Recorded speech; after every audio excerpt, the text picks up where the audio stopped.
Buenas tardes a todos. Pues continuando con el planeta Tierra, este año dedicado a la energía, pues hoy tenemos a Manolo Sendagorta, que es el director gerente del Instituto Tecnológico de Energías Renovables de Tenerife. Y la conferencia que le hemos pedido es la fuente de energías renovables en Tenerife. ¿Cómo se puede avanzar?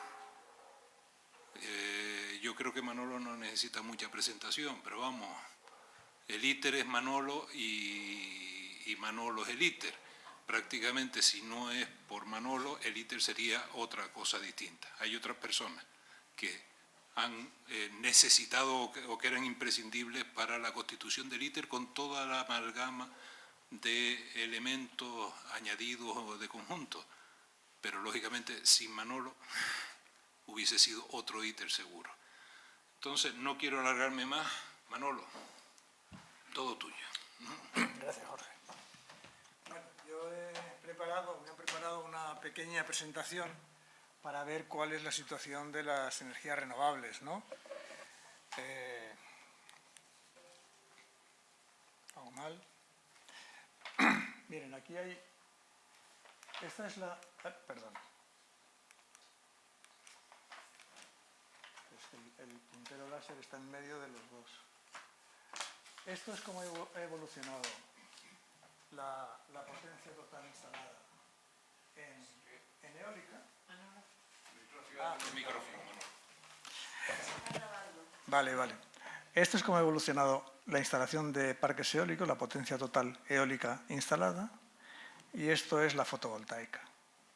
Si se fijan, la eólica empezó bastante antes que la fotovoltaica. Aquí la fotovoltaica no era nada, aquí ya la eólica tenía un buen recorrido y ha ido creciendo, y más o menos en este momento se instalan unos 50 gigavatios en todo el mundo de potencia eólica.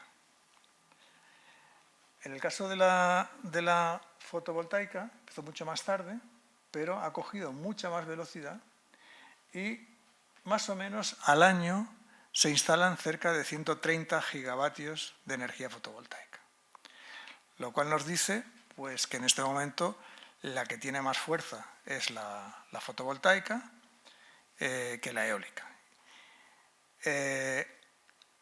Yo podría hablarle de todas las energías renovables, pero para aprovechar el tiempo, siendo realistas, me voy a hablar prácticamente de dos, de la eólica y de la fotovoltaica, y por la presión que está haciendo la fotovoltaica, al final acabaré hablando solo de la fotovoltaica, ¿no?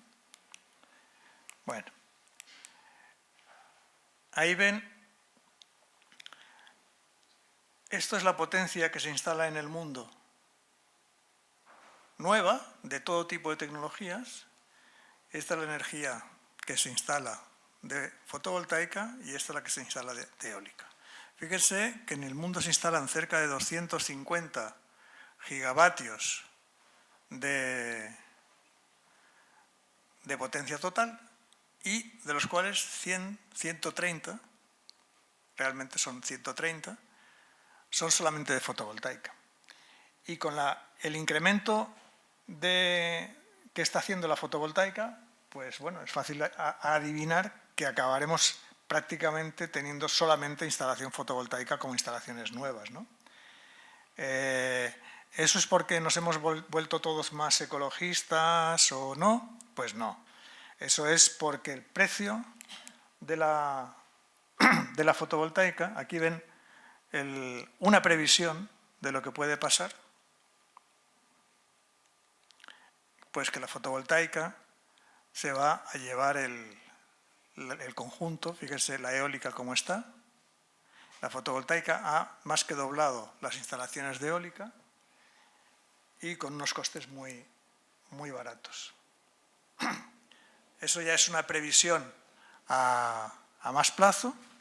Pues bueno, una previsión es que a lo mejor la fotovoltaica continúe como está ahora, con estos vaivenes que puede quedarse en 50, 60, 70 gigavatios, y la fotovoltaica siga subiendo hasta saturar prácticamente el mercado, teniendo en cuenta todas las tecnologías convencionales, etc.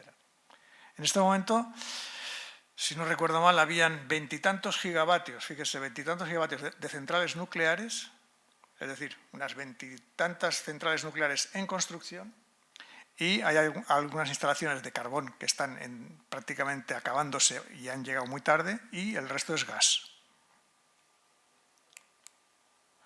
Bueno, esto es un resumen muy rápido para ver que efectivamente hay muchas formas de almacenar. ¿Por qué voy al almacenamiento, no?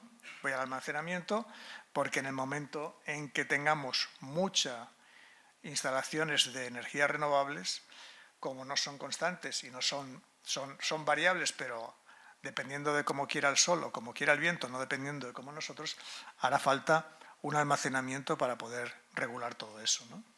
Entonces, hay muchos sistemas de almacenamiento, pero lo mismo que yo me he decantado, sin tener una empresa de fotovoltaica, pero me he decantado como la fotovoltaica, como la mayor capacidad y potencia que tenemos en el mundo de renovables, también me decanto por un tipo de almacenamiento que son las baterías de litio. Y ahora les cuento por qué. Miren, esto es una previsión de los costes de las baterías de litio de alguien, ¿no? Y estas son realidades que tiene el ITER. En este momento estábamos aquí. Nosotros compramos una batería de litio hace unos meses y el precio estaba por debajo de los 150.000 euros megavatio hora instalado, que coincidía con esta previsión de alguien, ¿no? Pero fíjense que esta previsión dice que acabaremos en 65.000 euros el megavatio, por ejemplo, lo que nos dice que, bueno, las baterías, que era algo muy costoso, sobre todo las de los teléfonos y las de los ordenadores, pues se han empezado a utilizar en los vehículos eléctricos. Eso ha aumentado el mercado por mucho. Piensen que del total de las baterías que utilizamos, el mercado mundial de las baterías, el 70% de ese mercado es la batería de nuestro coche. Es decir, nuestro coche, que tiene una batería de arranque, que tiene más o menos medio kilovatio hora, es el 70% del mercado de las baterías. En el momento en que convirtamos todos los coches en eléctricos, pasaremos de tener medio kilovatio hora en nuestros coches a tener unos 50 o 100 kilovatios hora, que es lo habitual. Es decir, se multiplicará el mercado de las baterías por 100 o 200 veces. Que algo se multiplique 100 veces, un mercado, pues pueden imaginar que los cambios tienen que ser muy bruscos, ¿no? Que es lo que pensamos que va a pasar con el decaimiento del precio de las baterías.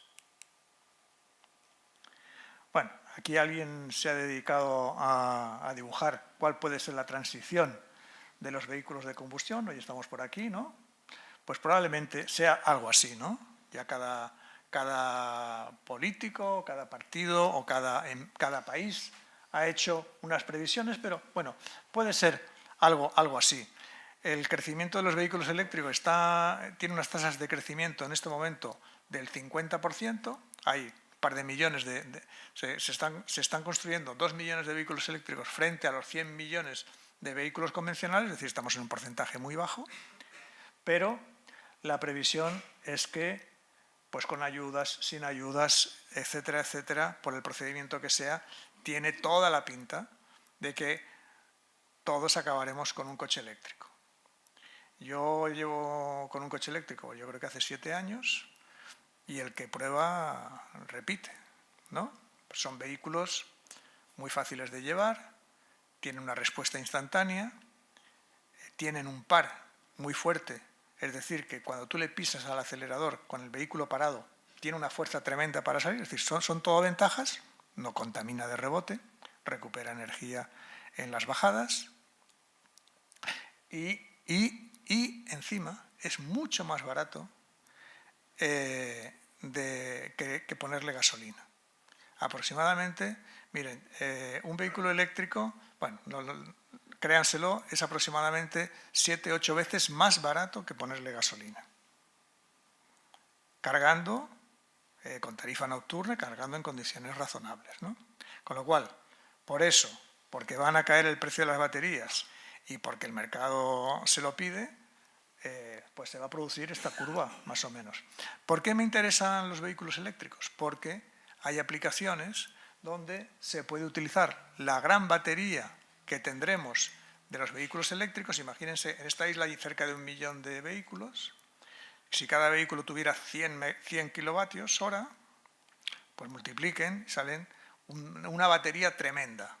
Una batería que con los sistemas de control adecuados tendremos a nuestra disposición para cargar o descargar en el momento adecuado. Hay ya sistemas que cargan o descargan la batería del coche. Con lo cual, la historia de contarles lo de los vehículos eléctricos nos va muy bien. Primero, porque va a pasar. Y segundo, porque nos pueden aportar sus baterías para ayudarnos en la gestión del sistema eléctrico. Me equivoco siempre.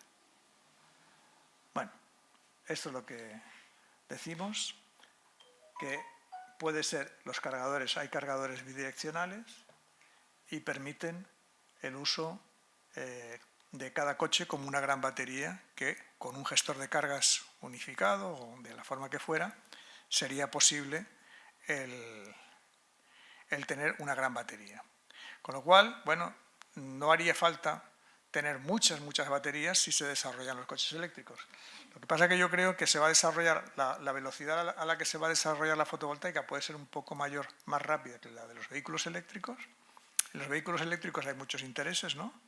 Los fabricantes de vehículos convencionales hacen campañas en contra del vehículo eléctrico, diciendo que el vehículo eléctrico tal, cual, no sé qué, ¿no? Y cuando las leo digo, bueno, es que son campañas porque el negocio del fabricante de vehículos está en el vehículo convencional, es el 98% del negocio, con lo cual quieren mantener ese negocio pues lo más que puedan, ¿no? Pero bueno, que el vehículo eléctrico nos va a caer como las energías renovables nos van a caer. Bueno, a lo mejor no lo veo. Bueno, yo sí, yo espero verlo. En el 2040 estaremos casi todos por aquí, ¿no? Bueno, aquí en este caso era un ejemplo de costes de almacenamiento. Y lo mismo que me he anticipado y les he dicho por qué me he ido convirtiendo poco a poco en un forofo de las baterías de litio, aquí hicimos un cálculo con el sistema convencional de almacenamiento de energía, que puede ser los sistemas hidráulicos, ¿no? Bueno, pues si se fijan, lo que decimos es que la eficiencia de un sistema hidráulico frente a una batería, un sistema hidráulico tiene una eficiencia de alrededor del 60%. Es decir, que yo cojo 1 kilovatio hora, dedico esa energía a bombear agua a un depósito. Pierdo eficiencia en la bomba, pierdo eficiencia en el motor, pierdo un poquito de eficiencia en el tubo, en la tubería, se tiene una pequeña pérdida de carga, muy poca.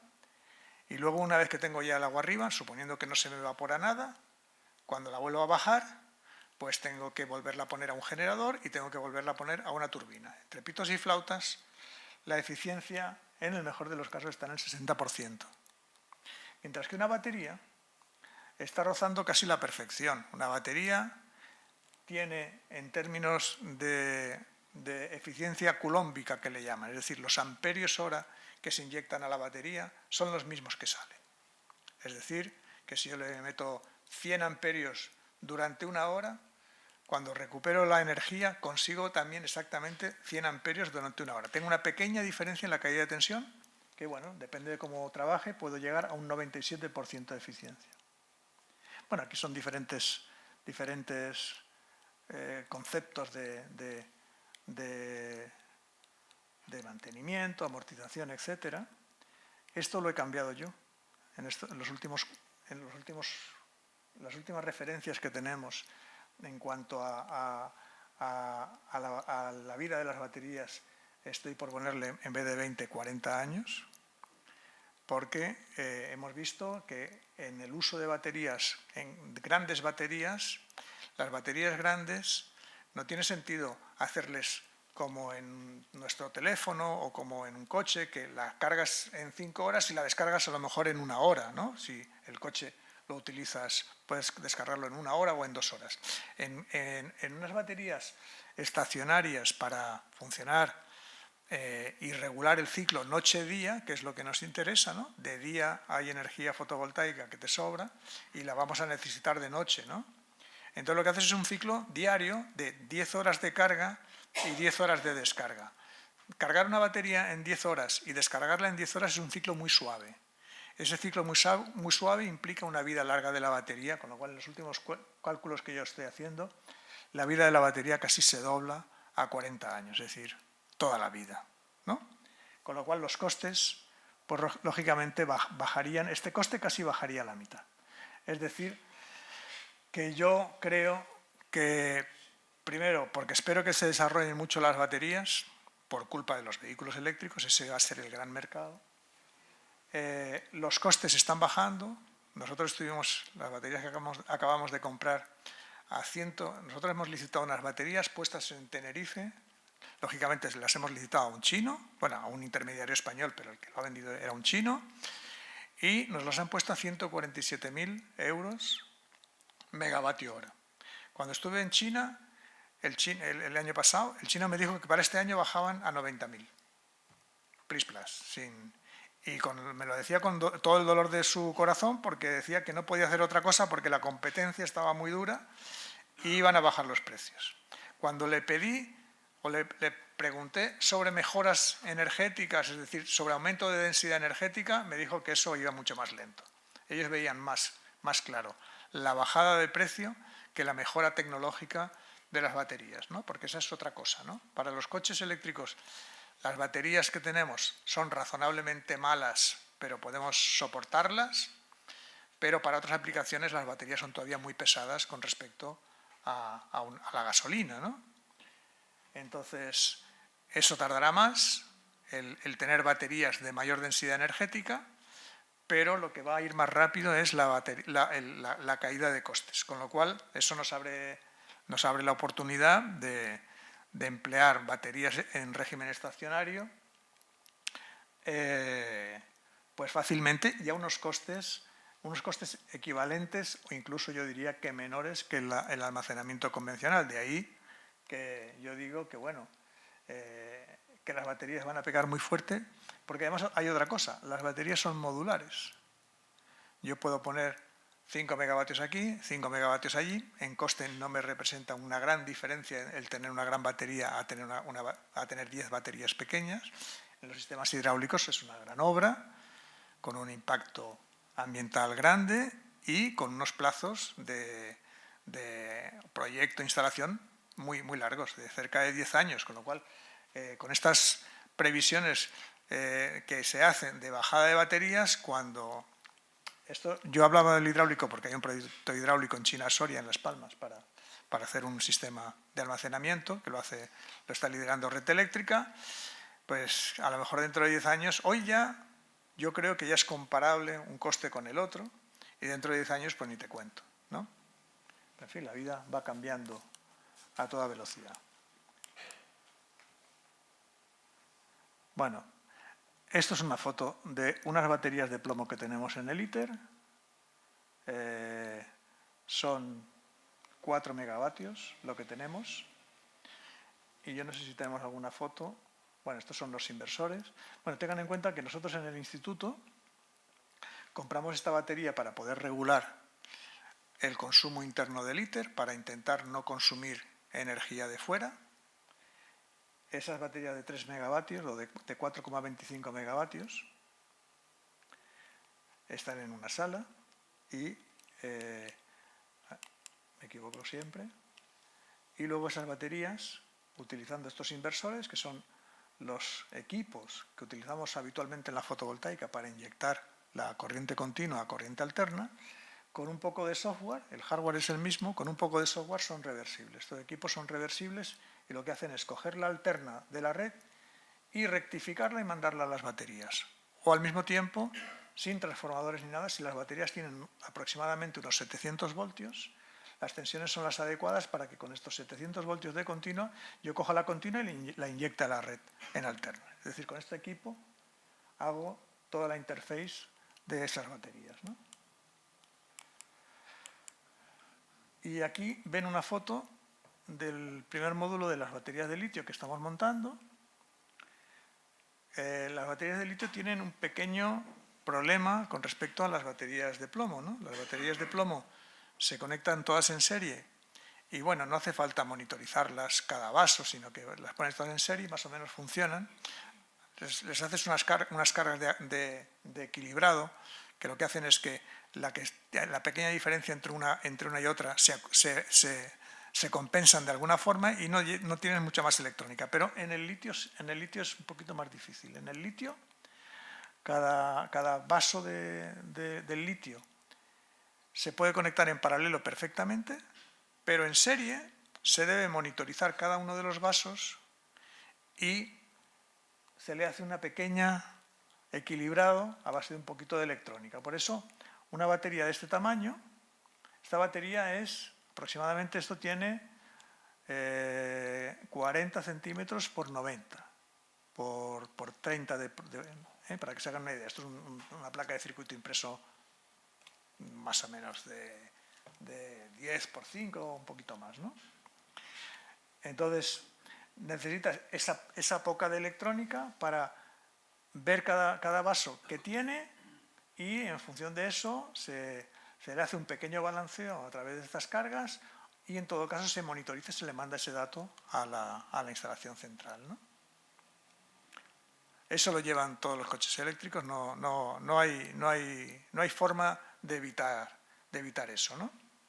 Entonces, en nuestro caso, bueno, decidimos hacer este circuito impreso que hace las conexiones eléctricas de potencia entre los vasos, pero al mismo tiempo le sacamos una pista pequeñita de cada uno de estos puntos que va a este conector y esa información es lo que esa tarjeta recibe y monitoriza, ¿no? Nos liamos a hacer todo esto, ¿por qué? Porque si tú quieres comprar una batería normal te cuesta esos 147.000 euros el megavatio, pero si la compras completa con el BMS y tal, prácticamente te doblan el precio. Entonces, con la idea de bajar, fue por lo que nos liamos en el instituto a hacer toda esta electrónica.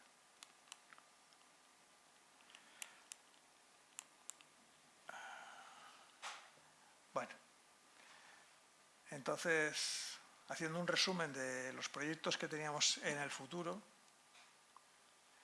en el ITER, bueno, acabar de montar la batería de 5 megavatios hora. Tengan en cuenta que una batería de 5 megavatios hora, el volumen que ocupa es el equivalente a una de 500 kilovatios hora de plomo. Es decir, el volumen ocupa 10 veces menos que una de plomo, con lo cual tienes mayor densidad de energía. Y bueno, las cosas que estamos haciendo dos inversores de más potencia, típicamente los hacíamos de 100 kilovatios, ahora los estamos haciendo de 500 para gestionar mejor la economía de la electrónica, ¿no? Siempre me equivoco. Bueno, esto es un proyecto que llevamos mucho tiempo detrás de él, con muchos problemas y muchos permisos, de montar una instalación de 5 megavatios con esa batería de 5 megavatios hora que tenemos de momento instalada en el ITER, para hacer una planta de 5 megavatios con 5 megavatios hora de acumulación. ¿Por qué? Bueno, pues esto es un adelanto de un proyecto más grande que hay, que es el de hacer una gran planta fotovoltaica, 300 megavatios, por ejemplo, 350 megavatios, con una gran batería, pero la batería estaría integrada en la planta, con lo cual todas las obras de infraestructura eléctrica, transformadores, etcétera, son compartidos entre un sistema y el otro.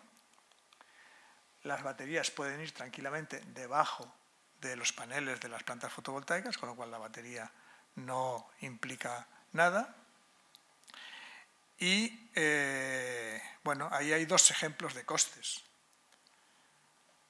Un coste de instalación de 350 megavatios con otros 350 megavatios de fotovoltaica, de batería aquí, que al final serían unos 300 millones, y si pusiéramos el triple de batería, podría quedar en 364 millones. El proyecto original era de el 350 más 350, lo que ocurre que estuvimos hablando con el IDAE en el Ministerio, les interesó mucho el sistema porque está claro que si queremos integrar una gran cantidad de energías renovables en la isla, tendremos que ayudarnos de baterías. Mientras no tengamos coches, pues podemos ponerlas nosotros y no tiene un impacto. Fíjense que el sistema de acumulación con respecto al total del precio, en un caso son 28.000 euros, 28 millones frente a los 300 y en el otro caso son 84 frente a los 300, con lo cual no tiene un peso tan grande en el coste de la instalación y eso nos abre las puertas a un alto uso de energías renovables en la isla. Las cuentas que hemos echado nosotros en esta isla, poniendo todos los vehículos eléctricos, es decir, aumentando el consumo que tenemos en la isla aproximadamente en un 70%, necesitaríamos 2 gigavatios de fotovoltaica, es decir, 2.000 megavatios. Esos 2.000 megavatios, ahora ya hay instalados cerca de 300-400 megavatios entre eólica y fotovoltaica. Esos 2.000, hasta llegar a los 2.000 megavatios, idealmente, ¿dónde los podríamos poner? Pues idealmente un gran número en los tejados. Si pusiéramos la mitad de todos los tejados que tenemos en la isla, ya llegaríamos a esos 2 gigavatios. Pero siendo realistas, poner una placa en un tejado cuesta burocráticamente mucho, mecánicamente también, porque poner una placa, una pequeña planta fotovoltaica en un tejado, pues se tienen que subir al tejado, tienen que analizar qué tipo de tejado es, si son de la laguna están todas las tejas destrozadas, tienen que empezar a cambiar tejas, es más laborioso que colocar una planta directamente en el campo, por lo cual, pues bueno, yo pienso que posiblemente una solución sea una parte de plantas grandes, instalarlas en terreno rústico o terreno barato y otra parte en tejados. Si me dan a elegir y yo lo pudiera hacer, diría todas en tejados, pero siendo realistas, yo creo que una parte hay que hacerla en terrenos rústicos, principalmente en el sur o donde se puedan encontrar, ¿no? El porqué de esos 350 megavatios es porque nosotros iniciamos un proyecto hace 3 años o algo así, con el Cabildo, donde propuse hacer una gran planta de 100 megavatios. La planta más grande que tenemos nosotros es una de 20 megavatios. Yo dije, bueno, ha llegado el momento de hacer una planta grande de 100 megavatios. Empezamos a buscar un terreno, encontramos un terreno que cabían no 100, 200. Cuando analizamos la viabilidad de ese terreno, era muy complicado administrativamente, era muy complicado porque tenía protección, tenía muchas protecciones y al lado había otro terreno que cabía casi los 300 megavatios, ¿no? Dijimos, bueno, pues cambiamos la planta de 200 a 300. La idea original era hacer una planta de 100, que bueno, para nosotros puede ser grande, pero en Península se están montando plantas en este momento de 500 megavatios. Han montado una de 500 megavatios en Extremadura, por ejemplo. 1.000 tíos, en 4 meses creo, se han despachado la planta. 1.000 tíos trabajando, instalando paneles como locos, todo muy normalizado, pum, pum, pum, pum. En 4 meses se han instalado 500 megavatios y a otra cosa, mariposa. Entonces en Península se están haciendo plantas grandes y yo creo que aquí deberíamos hacer una un poquito grande. ¿Cuál es la ventaja de la planta grande? La economía de escala, es decir, que es posible reducir los costes de instalación de la placa. Yo no sé si al principio, yo creo que no. Había una voy a pasar a ver si está. Muy al principio yo creo que, donde veíamos las instalaciones, las primeras, a ver. Sí, se me ha pasado. Ah, sí, fíjense. Se me ha pasado decirles una cosa. Aquí me he referido a estas 2 curvas y me he dejado esta. Fíjense esta curva, lo impresionante que es. Nosotros empezamos a instalar realmente no a 65 euros vatio pico. Nosotros empezamos a instalar aquí en Tenerife a 4,30 vatios, a 4,30 euros el vatio pico. Y en este momento está a 0,2. pero es mentira. La última licitación que ha hecho el ITER estaban a 0,19. O sea, números de licitaciones con paneles puestos aquí en Tenerife. O sea, los costes de transporte, etcétera, ¿no? Es decir, que la fotovoltaica ha caído a 0,2. 0,2 es absolutamente tirado. 0,2 euros. Un panel de 200 vatios, que es un panel de casi 2 metros, ese panel lo multiplican 200 vatios por 0,2 y está costando 40 euros. ¿Está bien? 200 por 0,2. ¿Sí? Es decir, los paneles es una cosa asombrosa. Nosotros tenemos un proyecto de hacer un edificio en el ITER, si Dios quiere, y teníamos unas lamas verticales hechas de aluminio y tal. El otro día Rey hice las cuentas y dije, pues vamos a poner paneles, porque es que es más barato poner un panel a esos precios que comprar una ventana o que comprar un cristal. Ustedes tengan en cuenta, fíjense lo que les he dicho, 40 euros, 2 metros cuadrados. Váyanse a la cristalería a pedir un cristal de 2 metros cuadrados. Mucho más de 40 euros. Es decir, que es una cosa extraordinaria lo que ha pasado con la energía fotovoltaica. Han habido unas economías de escala tremendas, se han caído los precios, con lo cual puedes poner paneles pues, para cualquier cosa, a ese precio tan absurdo y tan raro, tan pequeño. Pero eso es real. Eso es real. Los chinos se han puesto, además del coronavirus, se han puesto a hacer paneles y todavía hay una competencia grande. Hay como 10 o 15 fabricantes chinos que están fabricando paneles. No hay. En la eólica se ha concentrado. La eólica, en este momento, bueno, don Ricardo, que se acuerda de la eólica de nuestros tiempos jóvenes, en este momento han quedado cuatro fabricantes. El normal, que era Vestas, el fabricante de toda la vida, se mantiene. Hay un fabricante alemán que es Enercon, que con sus dificultades se mantiene, y Siemens y General Electric han comprado al resto. Y ahora son los grandes. Siemens nunca había hecho aerogeneradores, General Electric casi tampoco, habían estado jugando, pero nunca... Y ahora de pronto han comprado a todas las empresas pequeñas y ahora son los grandes fabricantes de aerogeneradores. Se ha producido una concentración, además de algún fabricante chino y algún fabricante indio, pero se ha producido una concentración muy grande en la eólica, cosa que todavía no se ha producido en la fotovoltaica, y esa es una de las razones de que el precio y la competencia esté tirando en los precios a ese valor tan pequeño, ¿no? Me voy a donde estaba para acabar. Entonces yo con esto más o menos les quiero dar una visión de a dónde va a ir el futuro. Pues yo diría que a la fotovoltaica con acumulación,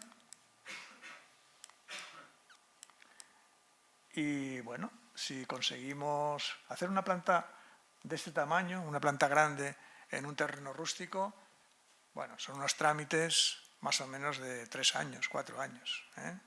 Si tienes suerte y no se te cruza nada y a todo el mundo le parece bien.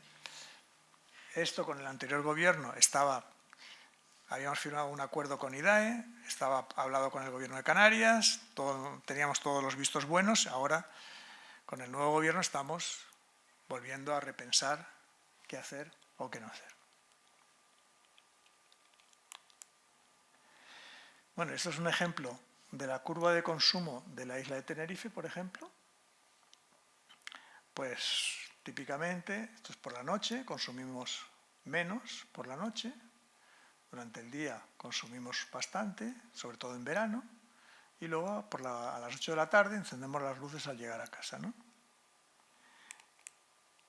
Esto es, por ejemplo, qué haría esa supuesta planta de 350 megavatios en la isla de Tenerife.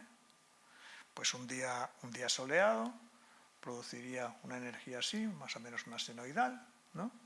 Con un pico de esos 350 megavatios, y la curva de demanda le haría un agujero. La curva de demanda la convertiríamos a a esto, a esta curva. Bueno, ¿qué pasaría si le pusiéramos 350 megavatios de baterías? Pues que podríamos regular el impacto que puede hacer esa planta fotovoltaica. Podríamos, por ejemplo, regular las horas de máximo consumo, pues podríamos aplanar mucho la curva de demanda. Yo auguro que en un futuro tal vez no muy lejano tengamos una sobreproducción de energía de día. O sea, ahora tenemos lo contrario, ¿no? Ahora ponemos la tarifa barata de noche porque necesitamos que la gente consuma de noche, ¿no? Y se ponen las tarifas, las dobles tarifas o las triples tarifas, de forma que sea caro consumir a estas horas y sea barato consumir por la noche, ¿no? Pero en un modelo con mucha fotovoltaica, de forma natural vamos a producir mucho de día y no vamos a producir, lógicamente, nada de noche. Con lo cual todos los esfuerzos de la acumulación tendrán que ir a acumular energía durante el día, que sobrará, para utilizarla por la noche. Pero fíjense la contradicción. Nos gastaremos más dinero en dar energía por la noche que ahora intentamos que sea barata por la noche para no parar los grupos electrógenos convencionales, ¿no? Porque no pueden parar. En este nuevo caso, con una acumulación de baterías y fotovoltaicas, se podría dar la paradoja contraria, ¿no? Posiblemente nos pongan una triple tarifa, una doble tarifa, barata consumir de día y cara consumir de noche, que será la forma más cara de producir electricidad. Yo me hice el otro día una conversión de costes de energía, ¿no? Y el coste de la energía fotovoltaica en barriles de petróleo está equivalente a unos $6 el barril de petróleo. Esa es una referencia. Es decir, que en este momento la energía fotovoltaica es competitiva con el barril de petróleo. Lo que pasa es que, bueno, mientras se hace todo el cambio tecnológico de cambiarnos todos los coches de gasolina a coches eléctricos, pues bueno, pues de momento necesitamos petróleo. Hoy el petróleo ha caído un 20%, ¿no? Por todo el problema del coronavirus y la OPEP y Rusia. Pero aún está a $40 el barril, o sea que de momento la fotovoltaica sigue siendo muy competitiva con respecto al petróleo, que es un coste de referencia de la energía convencional, ¿no? Bueno, antes me he adelantado. Fíjense lo que les decía antes. Hay 700.000 vehículos en la isla. Antes se lo he redondeado a 1 millón. Estos son datos un poquito más oficiales. Y esa es la potencia que podríamos instalar en energía. Por ejemplo, el modelo que han hecho ha sido 0,8 gigavatios de eólica, 0,8 gigavatios de solar. Y nos falta... perdón, ahora ya sí la he liado. Bueno, para no aburrirles mucho. En el modelo en que decía que se podía instalar casi toda la energía que utilicen las baterías de los coches eléctricos, salían esos 2 gigavatios de eólica y 1,5 gigavatios, perdón, 2 gigavatios de fotovoltaica, por ejemplo, y 1,5 gigavatios de eólica, por poner algo, ¿no? Antes les he dicho 2 gigavatios en total, no, pues serían como unos 3,5 gigavatios para conseguir el 100% del uso de energías renovables en la isla. Nosotros en el ITER hace cosa de 20 años hicimos un proyecto que le llamamos el Tenerife 100, que es un modelo informático tenemos modelada la isla para ver cómo conseguir llegar al 100% de energía, ¿no? Yo siempre, cuando trabajábamos en UNELCO, la discusión, me acuerdo, bueno, el primer parque eólico que pusimos en Granadilla, que tenía 300 kilovatios, o sea, 0,3 megavatios, o sea, nada. Yo cuando estaba en UNELCO, cada vez que había algún transitorio en el sur de la isla, nos llamaban para preguntar si el parque había hecho alguna cosa. Y yo decía, pero si es que son 300 kilovatios, no puede hacer nada, haga lo que haga, no puede hacer nada. Pero esa desconfianza que había en el uso de las energías renovables, pues se mantenía, ¿no? Y siempre estábamos en discusiones de cuál era el límite máximo de cuánta energía renovable se podía poner. Ya esos 300 kilovatios ponían en duda si se podía poner. Luego ya se han puesto, ahora en este momento estamos en 170 de eólica y 140 de, pues cerca de 300 megavatios instalados en la isla. Y bueno, ahora me están diciendo que Red Eléctrica está regulando por las noches, está parando algunas máquinas eólicas, que me gustaría a mí saber qué criterios, porque eso es una cosa oscura, los criterios por los que Red Eléctrica decide parar o no parar máquinas, ¿no? Porque aparentemente, si miran la hora valle, que estaba en unos 400 megavatios, pues nunca podemos sobrepasar. De momento, o a día de hoy, no podríamos sobrepasar esos 400 megavatios, ¿no?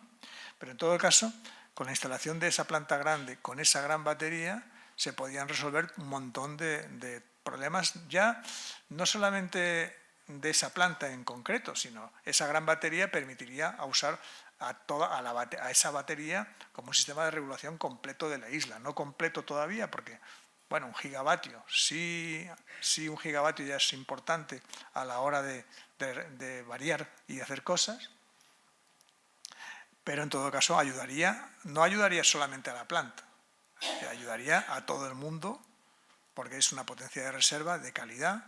Fíjense que una batería da la potencia la batería puede dar la potencia nominal en el rango de los milisegundos. En milisegundos puedes decidir inyectar toda la potencia de la batería.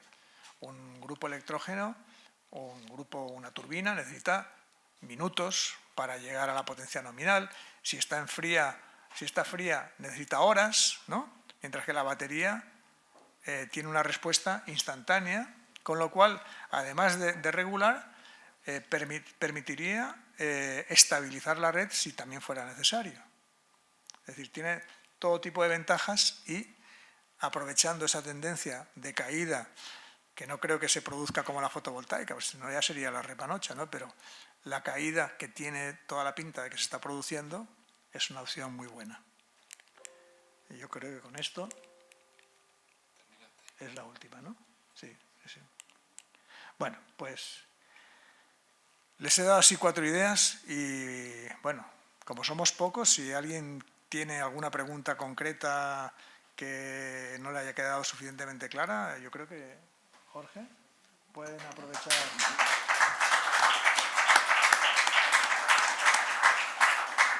Gracias, Manolo. Moisés.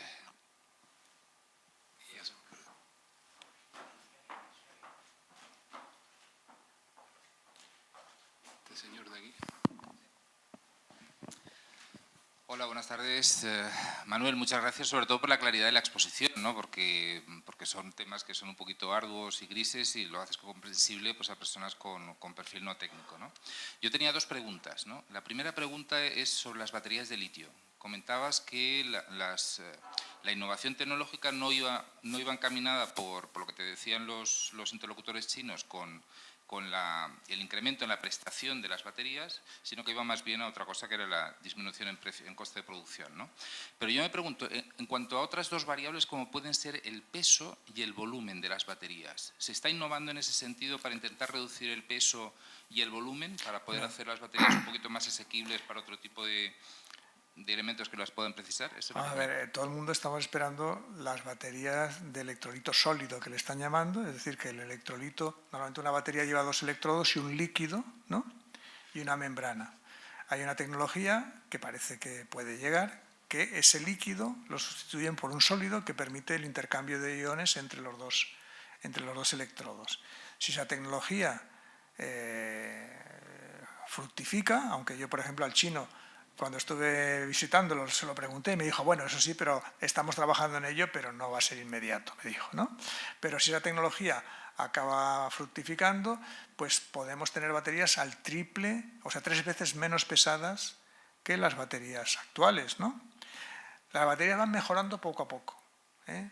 Las tecnologías actuales, antiguamente una batería de ion litio tenía una densidad específica de unos 200 vatios hora por kilo, hoy están en 280, o sea, han ido con pequeñas mejoras, como todo en esta vida, ¿no? Han ido mejorando las baterías. Las baterías que nosotros utilizamos no son de ion litio convencionales, sino son unas que se llaman de litio-hierro.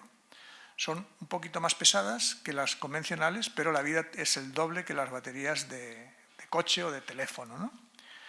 Entonces, bueno, la previsión es que sí, es que las baterías, yo entiendo que si tú un mercado lo multiplicas por 100, la economía que se produce ahí a nivel mundial es tremenda y ahí, lógicamente, van a afinar todo el mundo mucho. Nosotros tenemos un proyecto, estamos ahí dándole vueltas a hacer un avión eléctrico. Lógicamente, el avión eléctrico pequeño se puede hacer con unas prestaciones a día de hoy reducidas, puede volar una hora, una avioneta puedes hacer que vuele una hora y media, y ahí estás, ¿no? Claro, en el momento en que se triplique la capacidad de las baterías, pues esa hora ya la conviertes en 3 o puedes hacer un avión más rápido, en fin, puedes estar ahí jugando, ¿no? El siguiente capítulo será probablemente, el coche, como decía antes, nos conformamos con las baterías, con lo mal que son las baterías hoy, y ya está solucionado el coche, no necesitamos más. Hombre, si nos viene una batería 3 veces más ligera, pues perfecto, unos le pondrán 3 veces más batería y otros harán los coches más ligeros, cada uno hará lo que quiera, ¿no? ¿Dónde veremos cuándo llega esa nueva tecnología? En los teléfonos. O sea, mientras en los teléfonos nadie nos venda la moto de que tiene una nueva batería, porque en el teléfono, una batería de teléfono cuesta 6 euros. El peso de la batería en el coste del teléfono no es nada. El teléfono vale 200 euros o 1.000 euros. Todos le cuesta la batería 6. La tecnología es la misma que la de los coches. Es decir, ¿dónde podrá pagar un fabricante de baterías pues el triple, no importa el precio? En los teléfonos. O sea que el test que haremos todos será el día que nos vendan alguien, posiblemente Apple o Samsung, uno de estos grandes, ¿no? Dirá, tengo el teléfono maravilloso con la batería, con la nueva batería y tal. El día que nos lo digan estarán ya a punto de salir. Están todo el mundo diciendo que pueden salir en 1 año o 2 años, están ahí. Pero posiblemente las baterías es una cosa viva y con posibilidad de mejorar. Nosotros tenemos un proyecto de aviones eléctricos, tenemos además proyectos con aviones solares, ¿no? Pero bueno, es otra cosa. Pero el proyecto del avión eléctrico, la idea fundamental es que Canarias tiene una población de 2 millones de habitantes con un PIB de los más altos del mundo, quitando a Hawái, más o menos, que nos hace que la economía de Canarias, y encima con las tarifas que nos pagan el 75%, hace que el movimiento de aviones sea muy, muy grande entre islas, porque es la forma de las más eficaces para movernos y con distancias muy pequeñas. Con lo cual Canarias será posiblemente el laboratorio más fácil de empezar a utilizar aviones eléctricos, porque con una autonomía de 100 kilómetros, 150 kilómetros, prácticamente llegas a todas las islas, ¿no? Con lo cual no está todavía, no está, pero está casi, ¿eh? En una avioneta pequeña que vuele 1 hora hace 100, 200 kilómetros por hora, o sea, en 1 hora más o menos llegas a muchos sitios, ¿no? O sea, está justito, está a punto de caramelo. Muchas gracias. Y si me permite, la segunda y última pregunta es que, estando en una isla de origen volcánico, nunca he entendido por qué la energía geotérmica no tiene desarrollo aquí. Si pudieras complementar tu exposición con algunas pinceladas sobre este tipo de energía, sí, sería de agradecer. Gracias. Bueno, la energía geotérmica tiene una gran incógnita, un gran problema, que es que un test, no la perforación definitiva, un test está costando hoy más o menos entre 6 y 10 millones de euros.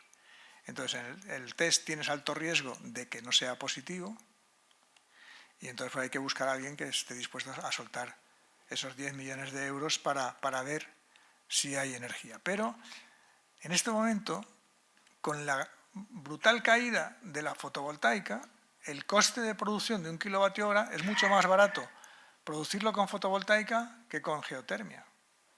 Ese es el otro problema el abaratar tanto la fotovoltaica hace que digas, bueno, la geotermia, aunque la tenga, producir 1 kilovatio hora de geotermia me va a costar bastante más caro que la fotovoltaica. Tiene una ventaja, que es una producción constante.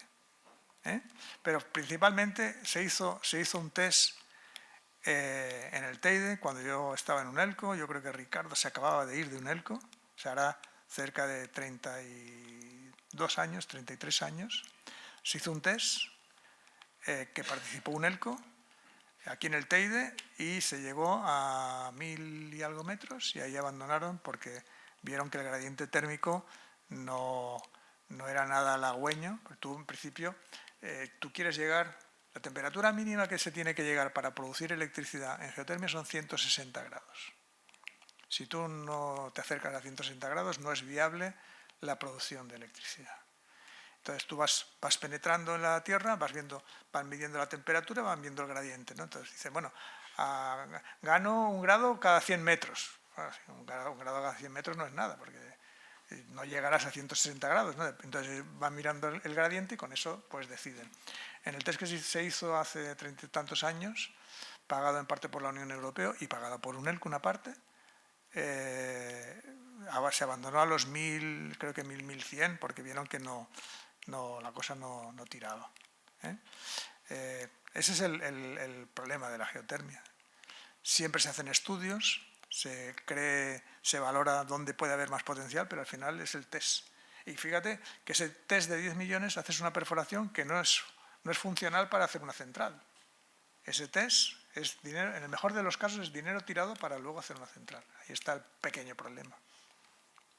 ¿Quién pone los 10 kilos? ¿Alguna otra intervención? Hay 3 palabras. Bueno, solo 2. Decida. Sí, yo quería plantear 2 preguntas. La primera, se dijo aquí que instalar energía solar en las casas particulares es un poco complicado debido a los tejados, ¿no?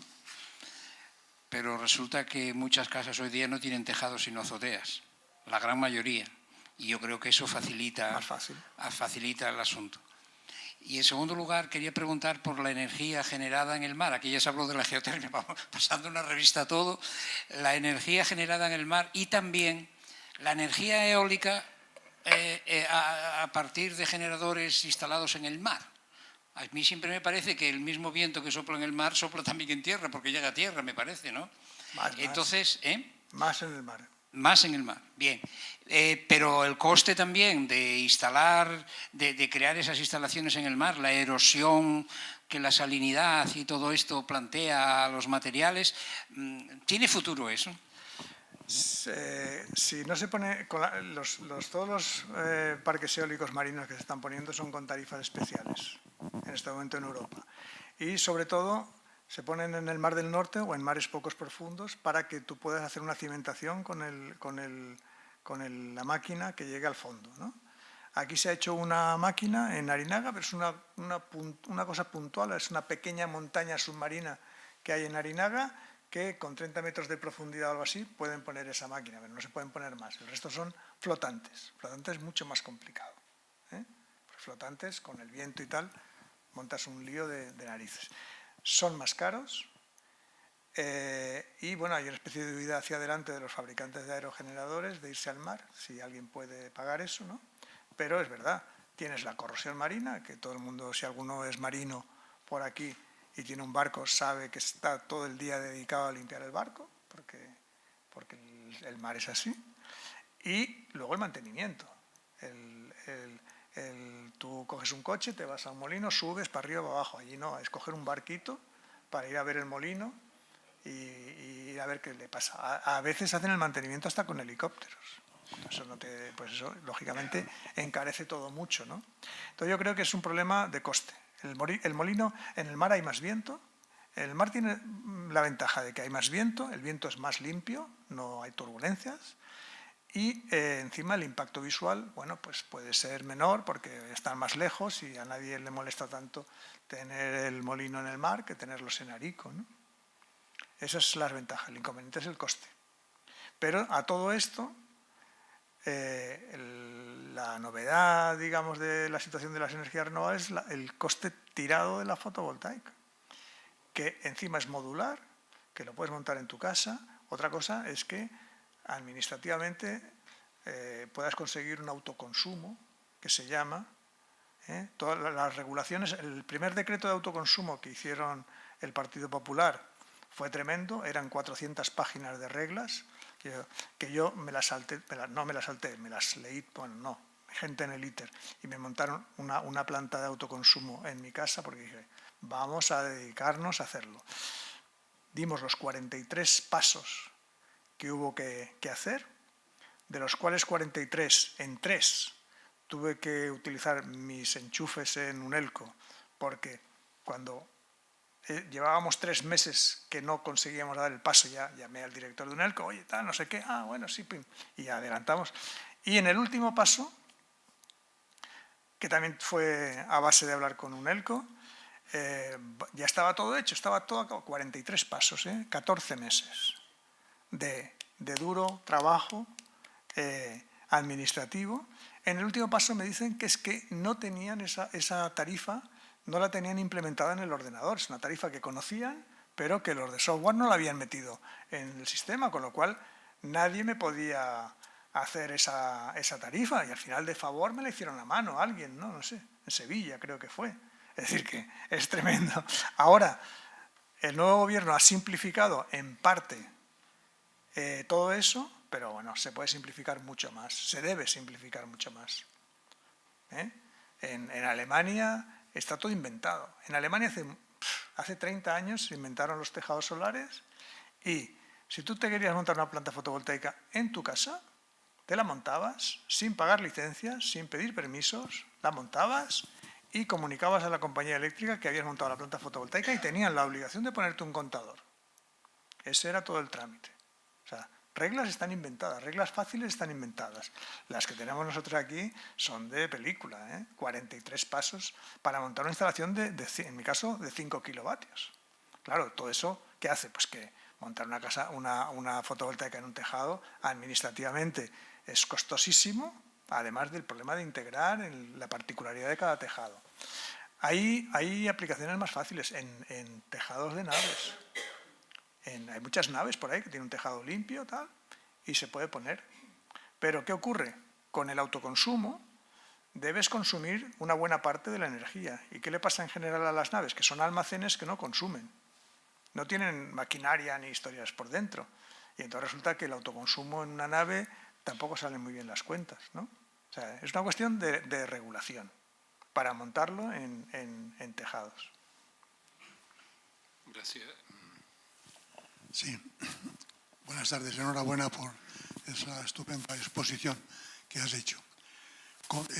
Pensando en los dos tipos de energía que dices que tienen que tienen más futuro, la fotovoltaica y la de generadores, que parece ser que no va a tener tan brillante futuro, pero en cuanto a daños medioambientales, entre las dos tipos de energía, ¿cuáles son mayores? Gracias. Bueno, pues la eólica tiene fundamentalmente un impacto visual, que la fotovoltaica lo tiene mucho menor. Ustedes casi no han visto plantas fotovoltaicas por la isla, pero enseguida los molinos de Arico se ven desde cualquier sitio de la autopista, ¿no?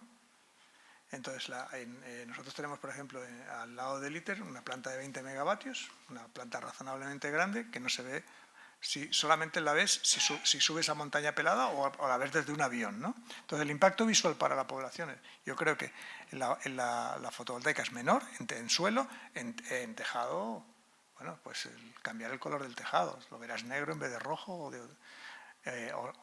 tiene poco impacto. Y la fotovoltaica tiene una ventaja, además, que es modular. La fotovoltaica la puedes hacer pequeña, grande, regular.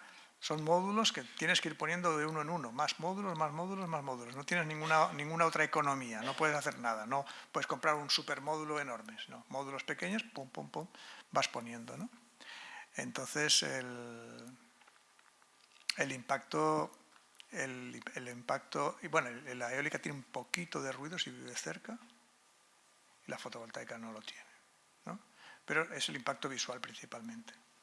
El resto de impactos no los tiene y, claro, la alternativa, cuando nos ponemos puristas, la alternativa a no poner eólica o a poner fotovoltaica es seguir consumiendo fuel oil, como estamos consumiendo. Mira, nosotros ahora estamos hablando con la gente del Teide que se han puesto a poner fotovoltaica. El teleférico quiere poner fotovoltaica, el meteorológico quiere poner fotovoltaica, el astrofísico quiere poner fotovoltaica, el Parque Nacional del Teide en el centro de visitantes quiere poner fotovoltaica y también quieren poner en el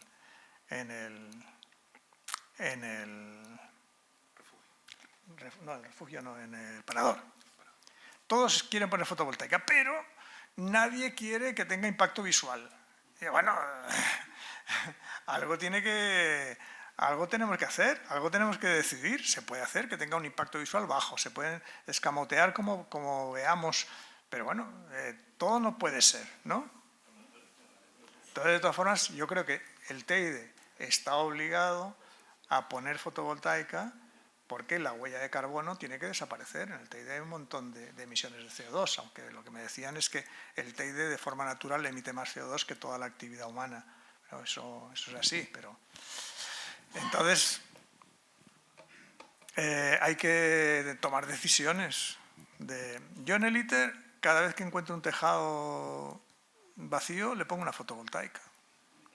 No me lo pienso mucho. Ahora tenemos una nave curva, que no es el sitio ideal para poner fotovoltaica, pues también estamos poniendo una fotovoltaica, porque la fotovoltaica es tan barata que aunque la eficiencia no sea perfecta y esté perfectamente orientada, bueno, ¿qué más te da?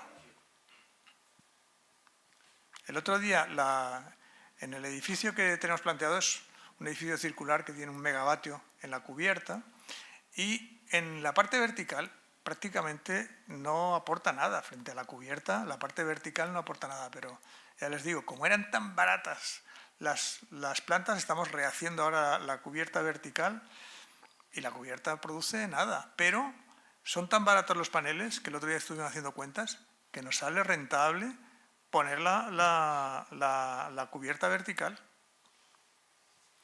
O sea que, claro, el nuevo paradigma de los costes tan bajos rompe todas las reglas anteriores de qué hacer o qué no hacer. Gracias, Manolo. Vamos a ver, son ya las 8:05, hay 2 turnos de preguntas pedidas. Si alguien quiere intervenir, me lo dice ahora para ya cerrar la parte de debate, ¿no? Señor aquel del fondo. Sí. Hola, buenas tardes. Mire, si como efectivamente usted dice, y yo estoy de acuerdo con usted, porque sobre todo viviendo donde vivimos, que el futuro está en la energía fotovoltaica, aquí en Canarias sobre todo.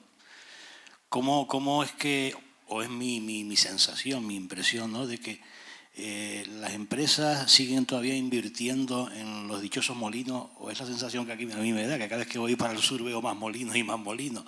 Y sin embargo la fotovoltaica la veo como un poco estancada, como que aparte de la instalación que hay como usted mencionó antes, creo que Arico es, ¿no? Creo que pertenece a Arico. No sé si hay alguna más, pero cada vez veo más molinos. ¿Por qué? ¿A qué se debe eso? Que no quieran invertir o no tengan interés en invertir. Es que hay una cosa que es el Plan de Energías Renovables de Canarias, que lo hacen cada 20 años, y en su momento, cuando lo hicieron, la previsión de fotovoltaica era muy pequeña, porque la fotovoltaica era muy cara. Y entonces resulta que con la fotovoltaica que se instaló hace 10 años, se instalaron 130 megavatios, nos pasamos del Plan de Energías Renovables de Canarias. Y entonces dijeron que ya no se autorizaba más porque nos habíamos pasado del plan. Yo me río del plan, porque el plan es un papel, o sea, si tú haces un plan, tienes que poner un presupuesto detrás de ese plan. Lo que no vale es hacer un plan, hacer un papel y decir que se ponga por magia tanto. Entonces, bueno, hicieron eso y de pronto dijeron no se puede autorizar más fotovoltaica porque ya se han pasado del plan hasta que cambiemos el plan. Son cosas tremendas de la vida burocrática. Sí, Marisa. Voy a empezar por lo último, lo del plan energético de Canarias, porque algo tuve que ver yo con ese plan.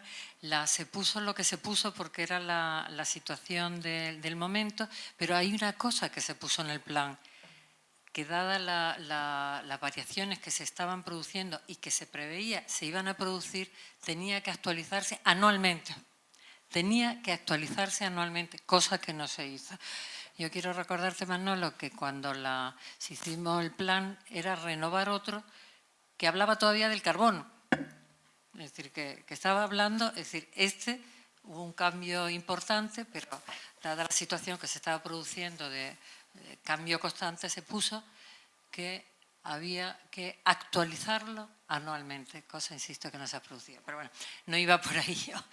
Me ha parecido muy interesante el proyecto de esa gran planta de fotovoltaica. Me parece interesantísimo, la verdad, porque puede ser para Tenerife pues muy importante. Mi duda es si la red de transporte está preparada para asumir todo este tipo de energía renovable. Okay. Bueno, donde va la planta, sí.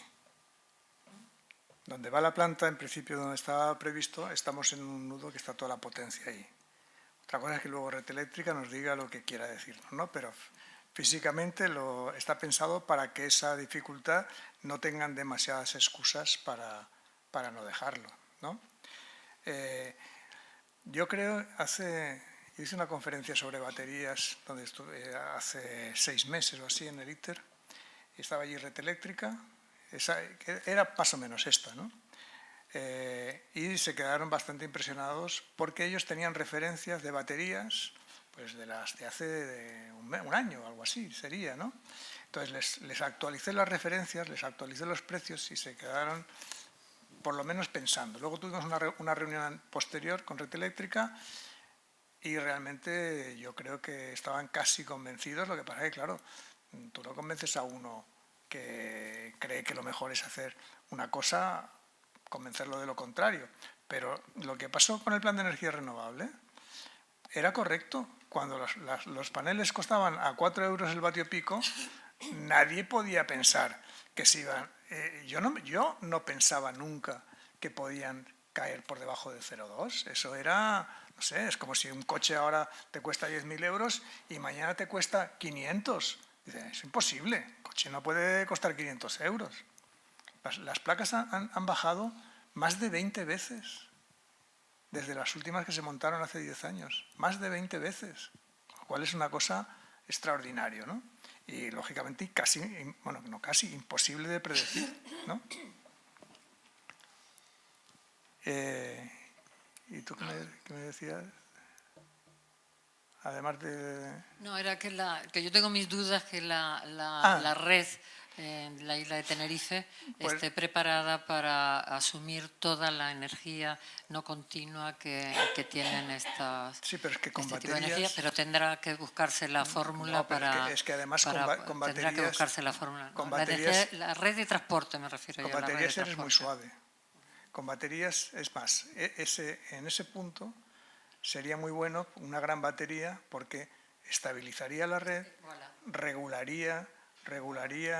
Tú piensas que las baterías, en principio el concepto de las baterías es que den energía por la noche y durante el día. Tienen respuestas rápidas, pero las baterías tienen un modo de respuesta ultra rápido, que tú puedes programarle, que en el momento que la red se desestabiliza, si tienes potencia suficiente, las baterías pueden intentar ir contra la desestabilización y tomar respuestas en el rango del milisegundo.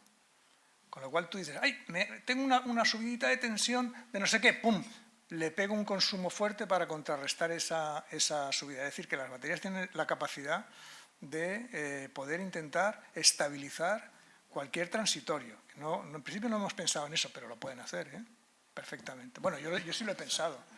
Yo he pensado que las baterías tienen que tener un software de estabilización de red y cuando la red se sale de unos parámetros, entrar en un modo de estabilizar. Ya no piensas en almacenar energía ni en dar ni tal, sino en estabilizar. Tú tienes unos rangos, dices, mientras la tensión y la frecuencia esté dentro de esos rangos, yo voy a generar energía y a olvidarme. Pero en el momento que me salgo de rango, mi función puede cambiar a estabilizar. el futuro está abierto. Bueno, gracias Manolo, gracias por la intervención que realmente ha sido muy interesante y simplemente recordarles, con permiso de los acontecimientos que puedan darse en las próximas días o semanas, que la siguiente conferencia estaba anunciado para el día 23, pero se ha pasado al miércoles 25. Ya se informará por todos los medios habituales, que es de don Francisco Ramos Real sobre la situación y perspectiva del sistema energético Tenerife, los retos de la transición energética. Pues sin más, gracias.